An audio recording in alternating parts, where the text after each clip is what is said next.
Good morning students. LBS Gandaura के YouTube channel में आपका हार्दिक स्वागत, अभिनंदन। विद्यार्थियों, BA BEd second year, BSc BEd second year का एक पेपर आपका एक्शन रिसर्च क्रियात्मक अनुसंधान, उस पर हम चर्चा कर रहे हैं। तो आज हम बात करेंगे क्रियात्मक अनुसंधान की जो विशेषताएं हैं, उसके बाद हम बात करेंगे क्रियात्मक अनुसंधान की उपयोगिता क्या है। अनुसंधान व्यवहारिक उपयोगिता को जोड़ता है। अनुसंधान जो होता है वो व्यवहारिक उपयोगिता को किस तरीके से जोड़ता है। अध्यापकों की सोच एवं मानसिक दृष्टिकोण में परिवर्तन, शैक्षिक प्रक्रिया में गुणात्मक परिवर्तन की संभावना, मूलभूत अनुसंधान के सिद्धांतों की परीक्षण का माध्यम। उसके बाद हम बात करेंगे क्रियात्मक अनुसंधान की सीमाएं, जो बाउंड्री से बाउंड्री किसी से अनुसंधानकर्ताओं में तकनीकी ज्ञान एवं कौशल का अभाव, अध्यापकों पर कार्यभार की अधिकता, वांछनीय स्तर पर की गुणवत्ता का अभाव। उसके बाद कई ऐसे छोटे छोटे जो कारण है वो उसकी सीमाओं को बांधते हैं। तो सबसे पहले हम बात करेंगे क्रियात्मक अनुसंधान की विशिष्टताएं। विशिष्टताएं क्रियात्मक अनुसंधान की वो होती है जिसमें, जैसे कि मैंने कल बताया था, क्रियात्मक अनुसंधान का अर्थ क्या है। यानी कि किसी क्षेत्र विशेष में, किसी एक पर्टिकुलर एरिया में कोई समस्या होती है तो तत्काल प्रभाव से वहां के जो समस्या को झेल रहे हैं उनके द्वारा जो किया जाने वाला प्रयास है वो एक तरीके से क्रियात्मक अनुसंधान कहलाता है। फॉर एग्जाम्पल मैं बात करता हूँ, किसी महाविद्यालय या विद्यालय में छात्रों की अनुशासनहीनता अगर पाई जाती है, अगर बच्चे उद्दंडी हैं, बच्चे तरह तरह की बातें करते हैं, बच्चे तरह तरह की फालतू की हरकतें करते हैं, तो शिक्षक को चाहिए कि तत्काल प्रभाव से उनके खिलाफ एक्शन ले। उनका अगर तुरंत उनकी समस्या का समाधान कर लेता है तो वहां पर एक क्रियात्मक अनुसंधान होता है। यह होता है क्रियात्मक अनुसंधान। बहरहाल हम यहाँ बात करते हैं क्रियात्मक अनुसंधान की जो प्रमुख विशेषता है, टू द पॉइंट एक एक करके हम बात करते हैं। क्रियात्मक अनुसंधान की विशेषता को स्टीफन एम कोरे ने 1953, जॉन डब्ल्यू बेस्ट 1980 और कोहन और मेनियन ने 1980 के अनुसार अधोलिखित रूप से सारांकित किया जा सकता है। नंबर 1, क्रियात्मक अनुसंधान परिस्थितिगत शोध है। यानी कि मैंने बताया था कि समस्या के अकॉर्डिंग वो एक तरीके का शोध है, क्योंकि इसके तहत किसी विशिष्ट संदर्भ में समस्या का निदान एवं समाधान प्राप्त करने की कोशिश की जाती है।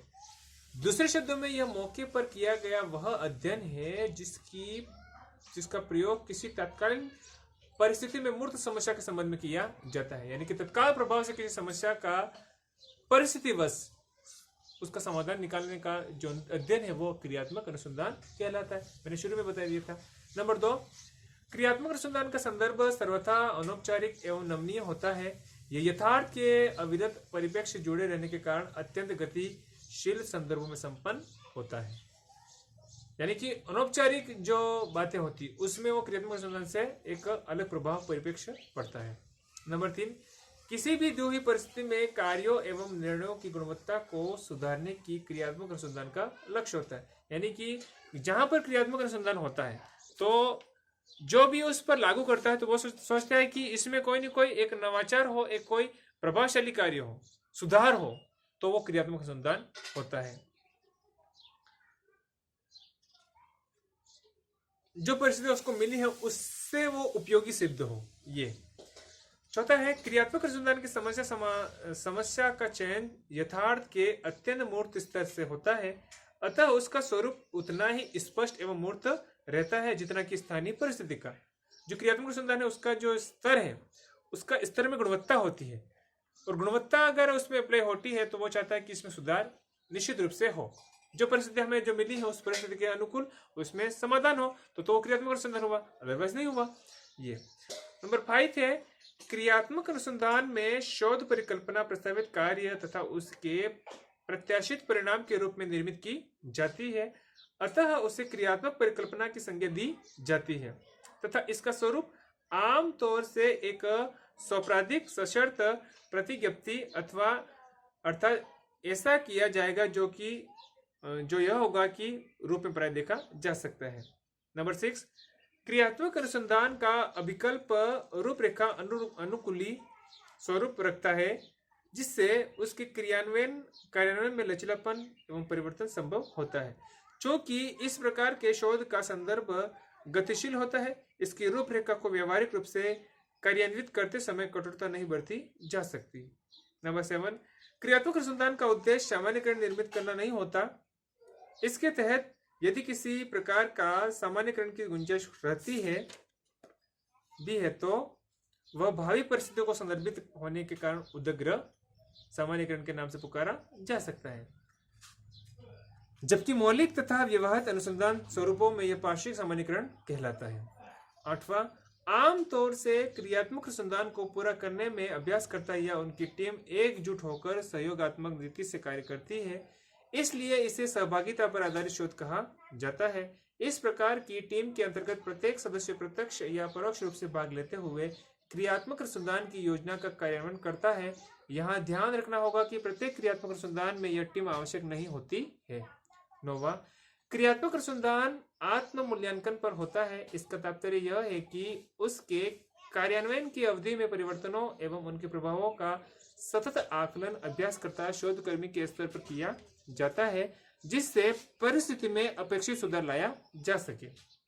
10वां, क्रियात्मक अनुसंधान के परिणामों को औपचारिक ढंग से न विज्ञापित कर अत्यंत सहज एवं निरौपचारिक रूप से अपनी व्यावसायिक जिम्मेदारियों का निर्वाह करते हुए दूसरों को संप्रेषित किया जाता है।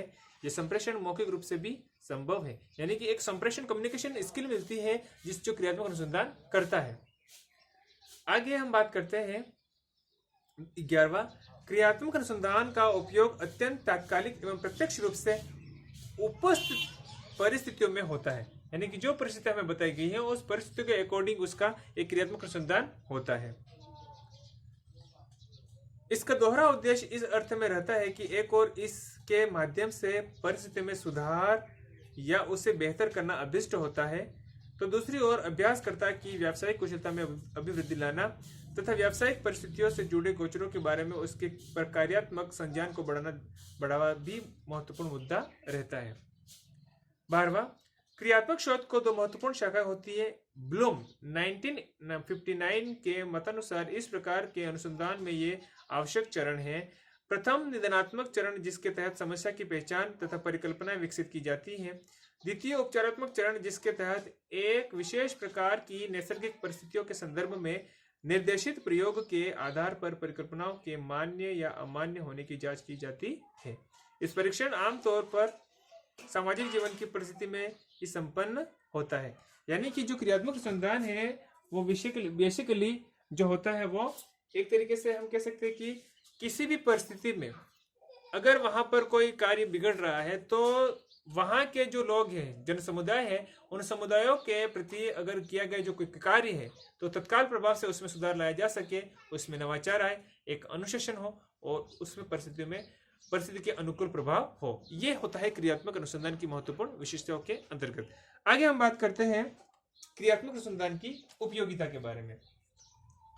क्रियात्मक अनुसंधान की उपयोगिता, तो उसमें हम बात करेंगे सबसे पहले अनुसंधान व्यावहारिक उपयोगिता को जोड़ता है। नंबर 2, अध्यापकों की सोच एवं मानसिक दृष्टिकोण में परिवर्तन, शैक्षिक प्रक्रिया में गुणात्मक परिवर्तन की संभावना, मूलभूत अनुसंधान के सिद्धांतों के परीक्षण का माध्यम जो है वो क्रियात्मक अनुसंधान है, यानी कि इसकी उपयोगिता इन 4 पार्टों में डिवाइडेड होती है। आइए हम बात करते हैं।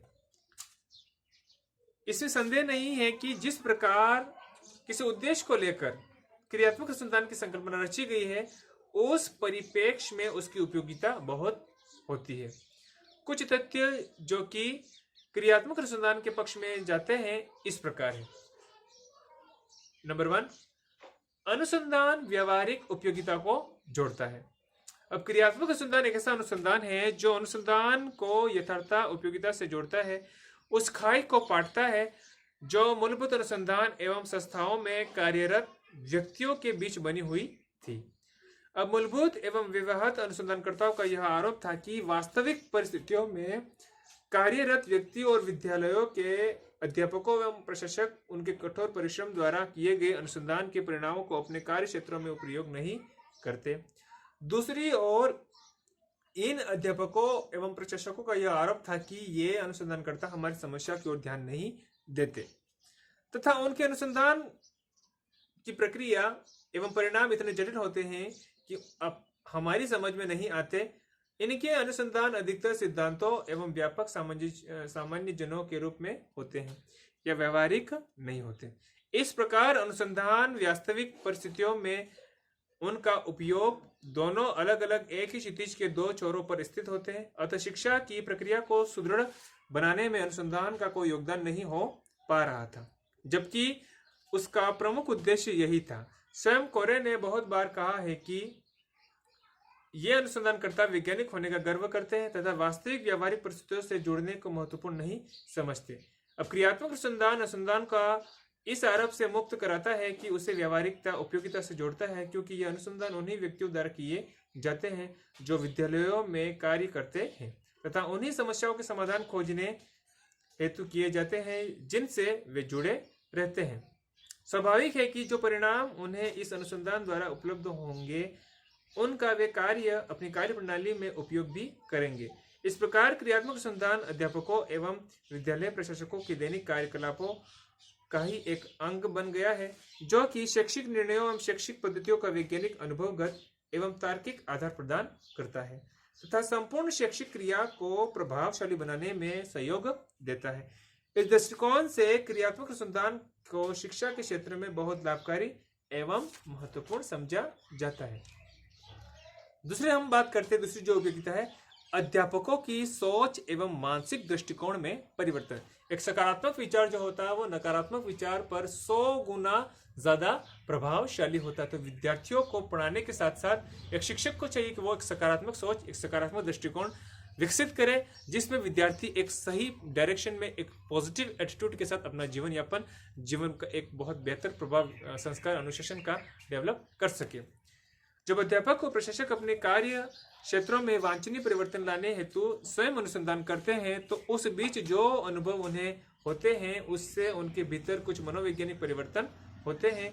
उनके सोचने के ढंग, उनकी अभिवृत्तियां बदलती रहती है। यानी कि जैसे जैसे अध्यापकों को एक ऐसा सूचित वातावरण मिलता है तो उस वातावरण के अनुकूल जो होते हैं वो विद्यार्थी भी अपने आप को ढालने का प्रयास करते हैं, क्योंकि विद्यार्थी का जो एक प्रेरक होता है वो एक शिक्षक होता है। क्योंकि जो शिक्षार्थी होता है वो विद्यालय में या महाविद्यालय में जैसे जैसे जाता है तो शिक्षक जैसे कपड़े पहनता है, जैसे चलता है, जैसे बोलता है, जैसे उठता है, जैसे बैठता है, वैसा ही उसके अनुरूप ढलने का प्रयास करता है। कई बार तो विद्यार्थी ये भी होते कि एक मिमिक्रिंग भी करते हैं, यानी कि जैसा शिक्षक, कई बार जैसे मैं पढ़ा रहा हूँ तो अगर मैं पढ़ाने के दौरान एक शब्द होता है ठीक है, या कोई होता है देखा ना आपने, नोट किया ना आपने, ऐसे बहुत सारे शब्द जो बार बार आते हैं तो उसकी मिमिक्रिंग होती है। तो विद्यार्थी एक के लिए एक जो शिक्षक होता है वो एक प्रेरक होता है। तो अध्यापकों को इसलिए बताया गया कि क्रियात्मक अनुसंधान में जो पॉजिटिव सकारात्मक सोच की, क्योंकि उसको बहुत ही आयामों से गुजरने के बाद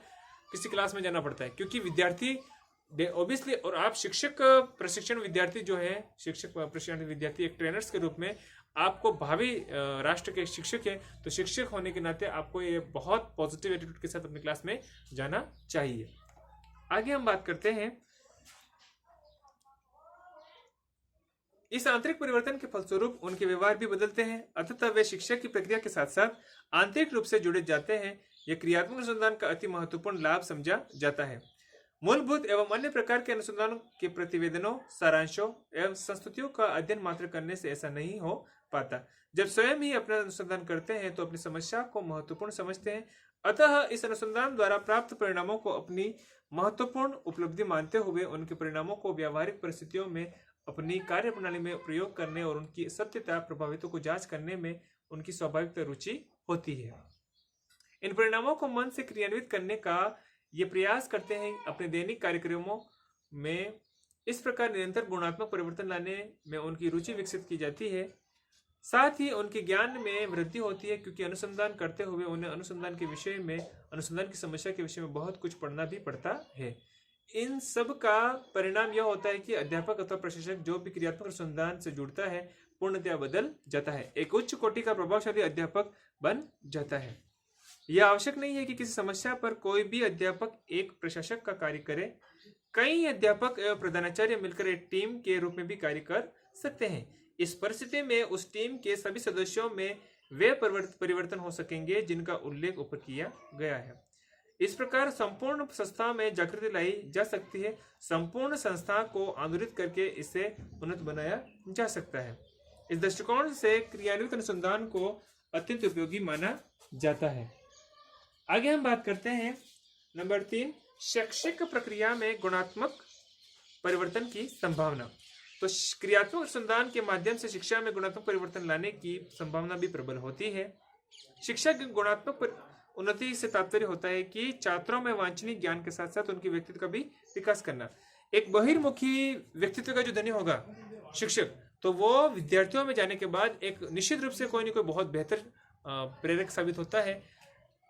आज की जो वर्तमान शिक्षा पद्धति है वो रोजगार परक हो गई है, क्योंकि विद्यार्थी कुछ भी पढ़ ले तो उसको आफ्टर ऑल पढ़ने के बाद after studying he wants to job, यानी कि वो एक रोजगार चाहता है। अगर उसमें रोजगार परक की संभावना है तो ऐसे बहुत सारे शिक्षक को होना चाहिए कि उसमें गुणों का विकास करे, व्यक्तित्व का विकास करे, जिसको पढ़ने के बाद पढ़ाई को एक बोझ नहीं समझे और एक रोजगार साबित हो सके। पर्सनालिटी डेवलपमेंट का एक तरीके से बताया गया है। इसके लिए आवश्यक है कि उन सारी समस्याओं को समझना और समझने में क्रियात्मक अनुसंधान की भूमिका निश्चित एवं महत्वपूर्ण समझी जाती है। छात्रों को पढ़ने में मन नहीं लगना, कक्षा में नियमित रूप से उपस्थित न रहना, किसी विषय में विशेष कारण से पिछड़ा होना, अनुशासनहीन होना या अन्य छात्रों के साथ सहयोग न करना, विद्यार्थियों में असामाजिक व्यवहारों का होना, उनका गृह समाज, स्वास्थ्य, शिक्षा संबंधी समस्याओं को आक्रांत रहना आदि ऐसे अवरोध है जो उनकी शिक्षा प्रकृति को अवरुद्ध करते हैं। यानी कि बहुत सारी समस्या हो सकती है कि विद्यार्थी का जो पेरेंट्स हो सकते हैं, जब पेरेंट्स लड़ाते हैं, झगड़ते हैं, तो उसका प्रभाव जो होता है वो विद्यार्थी के जीवन में होता है। कई बार आजकल जो हम शिक्षकों में न्यूज़पेपर में भी पढ़ते हैं या कई प्रकार के हमें शिक्षक ने अगर गलत प्रभाव समाज के ऊपर किया, क्योंकि समाज का आईना होता है शिक्षक। अमेरिका के भूतपूर्व राष्ट्रपति जॉर्ज अब्राहम लिंकन ने कहा था कि किसी भी देश की सामाजिक, आर्थिक, राजनीतिक व्यवस्था जाननी हो तो वहां के शिक्षकों को पकड़ लो। अगर शिक्षक जैसे होंगे उस देश की व्यवस्था वैसी होगी, क्योंकि शिक्षक जो होता है, हमारे आचार्य चाणक्य ने कहा है, कौटिल्य ने, कि शिक्षक साधारण नहीं होता, प्रलय और उत्पत्ति दोनों उसकी गोद में पलते हैं। यानी कि समाज का जो आईना होता है वो शिक्षक होता है। तो शिक्षकों को चाहिए कि समाज में किस तरीके की व्यवस्था लानी है, समाज में अनुशासन कैसे लाना है, समाज की व्यवस्था को किस अनुरूप में ढालना है, तो उसके अनुरूप अपने आप को विकसित करे, अपने व्यक्तित्व का विकास करे और उसी अनुरूप वो विद्यार्थियों में भी वो संदेश प्रेषित करे, ताकि समाज में एक अच्छाई का, एक सकारात्मक दृष्टिकोण का, एक बहुत प्रभावशाली एक माहौल तैयार हो सके, वातावरण, शुद्ध वातावरण का निर्माण हो सके। आगे हम बात करते हैं, ये सब वे परिस्थितियां हैं जिन्हें समझकर उन्हें दूर करने का प्रयास करना शिक्षा में गुणात्मक परिवर्तन लाने के लिए आवश्यक है। यानी कि गुणात्मक परिवर्तन जब आएगा तो ऑब्वियसली ये चीजें क्रियात्मक अनुसंधान से जुड़ती जाएगी और इसकी सीमा के अंतर्गत आता है। परंतु कुछ सकारात्मक प्रयास उन दिशाओं में करना भी आवश्यक होता है जिनकी और छात्रों को मोड़ना उनके हित में होता है, तथा उन्हें ज्ञानोपलब्धि हेतु प्रेरित करना, पढ़ने के लिए बार बार प्रेरित करना, ऐसे उदाहरण देने, पढ़ने लिखने के लिए ज्ञान प्राप्ति में उनकी रुचि और लगाव का विकास करना, अच्छे व्यवहारों और संस्कारों को ग्रहण करना और उस प्रकार की विधियों को खोजना जिनके द्वारा ये सब संभव हो सके। इस बात पर निर्भर करता है कि छात्रों की उन समस्याओं को अध्यापक एवं प्रशिक्षक कहाँ तक की अच्छी तरह समझने और उन प्रभावशाली विधियों को विकसित करना में क्रियात्मक अनुसंधान अध्यापकों और प्रशिक्षकों को महत्वपूर्ण सहायता प्रदान करता है। यानी कि विद्यार्थी किसी शिक्षण में जब रुचि नहीं लेता है तो विद्यार्थी की मनोवृत्ति और मनोविज्ञान को पढ़ते हुए अध्यापक को ये चाहिए कि उसके अनुरूप ऐसा कोई हास्य प्रसंग या ऐसा हास्य प्रसंग लेकर आ जाए कि विद्यार्थी एक तरीके से प्रफुल्लित होकर उस चीज को एब्जॉर्व करे, उस चीज को ज्ञान को ग्रहण करे। विद्यार्थियों का जो मनोवृत्ति है वो कई बार बाहर जाती है, तो बाहर के उदाहरण को एक मनोविज्ञान के आधार पर शिक्षक को चाहिए कि वो उसको अनुरूप उसको डाल सके। लास्ट है हमारा मूलभूत अनुसंधान के सिद्धांतों का परीक्षण का माध्यम। यानी कि मूलभूत जो सिद्धांत उसका परीक्षण का माध्यम क्या होना चाहिए, मूलभूत अनुसंधान के सिद्धांतों का परीक्षण का माध्यम। एक और क्रियात्मक अनुसंधान का लाभ यह है कि उसके द्वारा मूलभूत अनुसंधानों के परिणामों एवं सिद्धांतों का परीक्षण भी किया जा सकता है। किसी वास्तविक परिस्थिति में कहाँ तक ये सिद्धांत समस्या का समाधान करने में सफल होते हैं उसका परीक्षण किया जा सकता है। उदाहरण के लिए B.F. स्किनर की operate conditioner theory of learning का एक सामान्य है कि व्यक्ति वही व्यवहार सीखता है जिसे पुरस्कृत किया जाता है। यानी कि किसी विद्यार्थी द्वारा शिक्षक को जो कोई प्रश्न पूछा जाता है तो प्रश्न के जवाब में विद्यार्थी अगर बहुत उसका सही जवाब दे देता है तो उसको ठीक है बैठ जाइए नहीं, बहुत शाबाश कहने का लहजा विद्यार्थी के अंदर से एक आंतरिक प्रेरणा जगनी चाहिए कि शिक्षक ने, मेरे टीचर ने आज मुझे बहुत मेरी पीठ थपथपाई है, या उसको एक चॉकलेट या ऐसा गिफ्ट पेन दे दिया या कॉफी दे दी या टॉफी दे दी। ऐसे कोई प्रकार के उत्प्रेरक हो सकते हैं जो विद्यार्थी को पढ़ने के लिए प्रेरित कर सकते हैं। तो ये एक मूलभूत सिद्धांत हमारे क्रियात्मक अनुसंधान से जुड़ा हुआ है। यानी कि बच्चे को कोई पुरस्कार दिया गया तो पुरस्कार के एवज में वो विद्यार्थी जो होगा वो निश्चित रूप से अध्ययन करेगा। और अगर देख लो आप, अगर एक समाज के एक बहुत अच्छे पापा हैं, पेरेंट्स से आप फादर हैं किसी के, तो आप अपने बच्चे को अगर कहते हैं कि बेटा अगर तूने 10वीं क्लास में या इस क्लास में अगर टॉप पे आप आ गए तो आपको एक बाइसाइकिल दी जाएगी या एक नया मोबाइल दिया जाएगा, तो वो विद्यार्थी निश्चित रूप से पढ़ना उसका उद्देश्य नहीं है, वो मोबाइल पाना उसका उद्देश्य एक उत्प्रेरक है। वो प्रेरक बन जाता है उसके लिए कि मुझे मोबाइल पाना है या मुझे बाइसाइकिल खरीदनी है, मुझे मैं ये कर लूंगा तो मुझे ये चीज मिलेगी। इस एवज में वो विद्यार्थी पढ़ता है और यहाँ पर आपको क्रियात्मक अनुसंधान B.F. स्किनर महोदय ने जो बताया वो वहां पर लागू हो जाता है।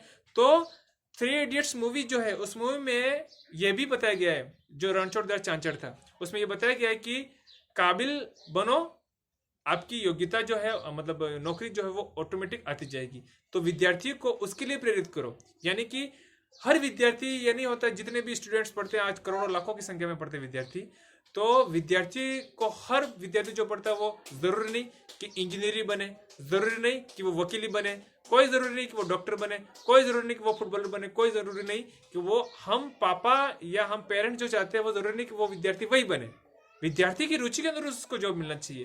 तो वो हमारा क्रियात्मक अनुसंधान का मूलभूत एक सिद्धांत के रूप में अखरित होता है। तो विद्यार्थियों आज की क्लास में हम इतना ही पढ़ेंगे। आपने LBS गनोरा का यूट्यूब चैनल देखा, लाइक किया, सब्सक्राइब किया, इसके लिए आपको बहुत बहुत धन्यवाद। आपका दिन शुभ रहे।